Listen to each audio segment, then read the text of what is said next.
એક ગામ હતું. એ ગામમાં દેરાણી જેઠાણી એની સાસુ સાથે રહેતા હતા.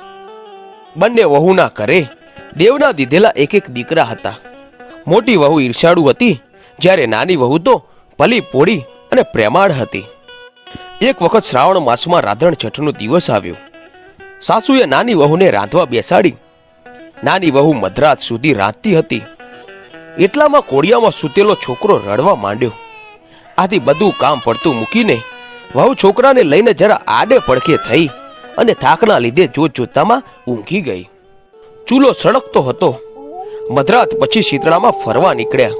તેઓ ફરતા ફરતા નાની વહુના ઘરે આવી પહોંચ્યા અને ચૂલામાં આડોટવા લાગ્યા. પણ આ શું? શીતળામાના શરીરે ઠંડક થવાને બદલે લાય લાગવા લાગી. તેઓ આખા શરીરે દાઝી ગયા.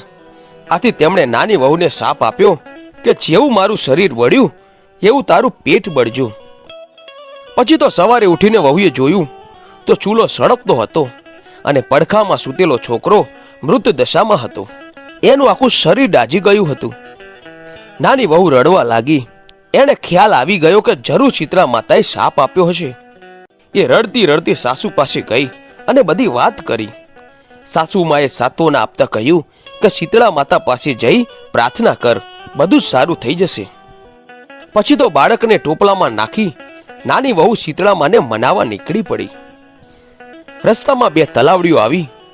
બંને તલાવડી પાણીથી છલોછલ હતી, પણ કોઈ તેમનું પાણી પીતું ન હતું અને જે પણ પીવે એ મૃત્યુ પામતું હતું.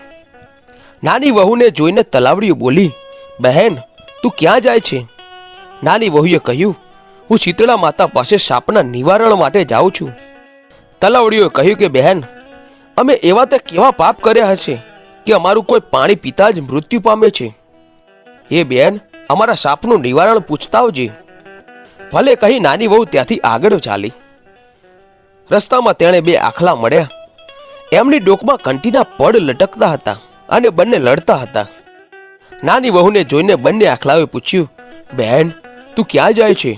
વહુએ કહ્યું કે હું મારા સાપનું નિવારણ કરવા જાઉં છું.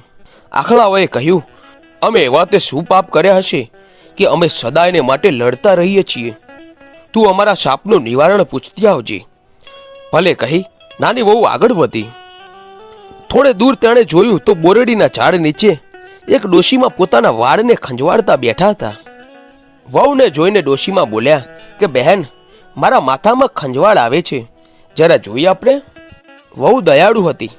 તેને ઉતાવળ હતી, છતાં પણ તેને પોતાના છોકરાને ડોશીમાના ખોળામાં મૂક્યો અને જુઓ વીણવા બેસી ગઈ. થોડી વારમાં ડોશીમાની ખંજવાળ મટી ગઈ.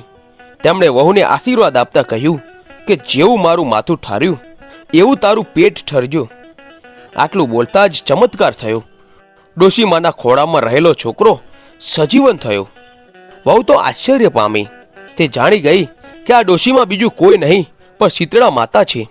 આથી તે પગમાં પડી ગઈ. પછી તો શીતળામાં અસલ સ્વરૂપમાં આવીને વહુને દર્શન આપ્યા. પછી વહુએ તલાવડીઓના સાપનું નિવારણ પૂછ્યું. શીતળા માતા બોલ્યા કે પૂર્વ જન્મમાં આ બંને તલાવડીઓ સોતન હતી.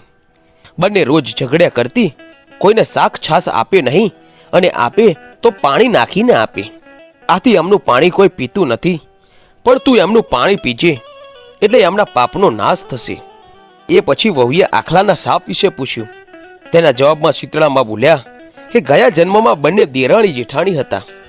તેઓ એટલી બધી ઈર્ષાળુ હતી કે કોઈને દળવા ખાંડવા દેતી ન હતી. આથી આ જન્મમાં બંને આખલા બન્યા છે અને એમના ગળામાં કંટીના પડ છે. તું આ કંટીના પડ છોડી નાખજે, આથી એમના પાપ દૂર થશે. નાની વહુ ખુશ થતી શીતળામાના આશીર્વાદ લઈને છોકરાને લઈ પાછી ફરી. રસ્તામાં પેલા આખલા મળ્યા. વહુએ એમની ડોકમાંથી કંટીના પડ છોડી નાખ્યા અને તેઓ લડતા બંધ થઈ ગયા. આગળ ચાલતા ચાલતા વહુ તલાવડી પાસે આવી. તેમના સાપના નિવારણ માટે ખોબો ભરીને પાણી પીતું. પછી બધા તેનું પાણી પીવા લાગ્યા. ઘરે આવીને તેણે સાસુમાને બધી જ વાત કરી. સાસુ રાજી થઈ ગયા, પણ જેઠાણીના મનમાં ઝેર થયું. બીજા વર્ષે રાધણ છઠ આવી. જેઠાણીના મનમાં થયું, હું પણ દેરાણીની જેમ કરું. એ રાંધવા બેઠી અને ચૂલો સળગતો રાખીને સૂઈ ગઈ. મધરાતે શીતળામાં આવ્યા. ચૂલામાં આડોટ્યા.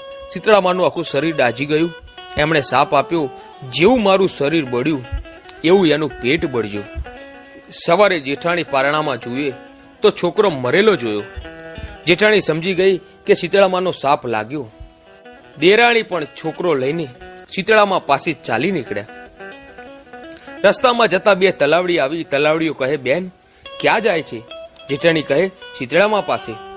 અમારો સંદેશો લેતી જાને. જેઠાણીને રીસ ચડી. ગુસ્સામાં બોલી, હું કઈ નવરી નથી. આગળ જતા બે પાડા મળ્યા.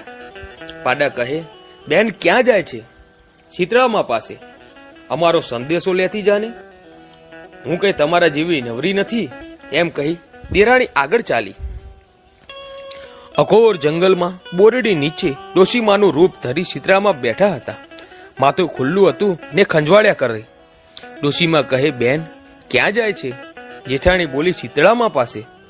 જરા મારું માથું જોતી જાને. જેઠાણી સણકો કરતા બોલી, હું કઈ તમારા જેવી નવરી નથી. મારો છોકરો મળદું થઈ ગયો છે. આમ કહી ચાલી નીકળી. જેઠાણી તો આખો દાડો જંગલમાં રખડી ઝાડવા જોઈ વળી, પણ ક્યાંય શીતળામાં ન મળ્યા. મોડી રાત સુધી રખડી રજડતી થાકી ગઈ. છોકરાનું મળદું લઈને રડતી રડતી ઘેર આવી. હે શીતળામાં, જેવા દેરાણીને ફળ્યા એવા અમને સૌને ફળજો. તો મિત્રો, આવા ઇન્ટરેસ્ટિંગ અને ઇન્ફોર્મેટિવ વિડીયો તથા રોચક કથાઓ જોવા માટે આજે જ અમારી આ ચેનલ A1 ગુજરાતીને સબસ્ક્રાઇબ કરો અને બાજુમાં આવેલા નોટિફિકેશન બેલને ઓન કરો, જેથી દરેક વિડીયો તમને મળી શકે. ધન્યવાદ.